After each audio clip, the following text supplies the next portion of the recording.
Vuoi assaggiare una birra dove al suo interno scopri la specialità tipica friulana? Lumi Beer, il prodotto ricavato in 20 ettari di terreno coltivato orzodistico, biodiversità, performance ambientale. Lumi Beer nelle sue 5 versioni disponibili, 4 per consumo veloce e dissetante e la versione Magnum per intenditori. Lumi Beer si abbina a qualsiasi palato. Lumi Beer è un prodotto esclusivo Azienda Agricola Pancera, il buon seme, i buoni frutti.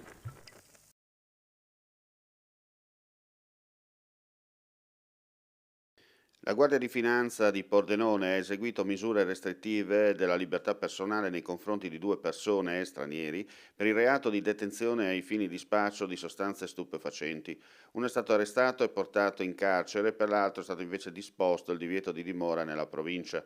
Attraverso intercettazioni telefoniche, esame dei tabulati di traffici telefonici, attività di pedinamento, appostamento ed escussioni di persone informate sui fatti, sono stati ricostruiti complessivamente circa 750 episodi di spaccio posti in essere dai due, alcuni dei quali a minorenni con l'uso di oltre 1,5 kg di hashish.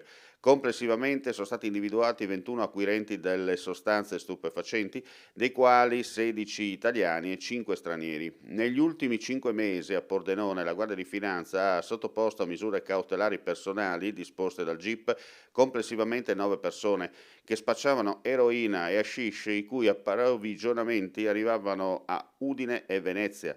Parallelamente sono stati individuati 82 acquirenti e assuntori, tutti giovani, 8 minorenni, che verranno segnalati alla locale prefettura.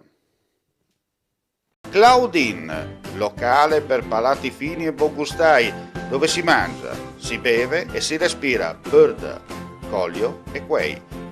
Sono Claudia Zano e vi aspetto con le mie specialità. Cosa aspettate? Claudine, food, wine, music e sei in pole position.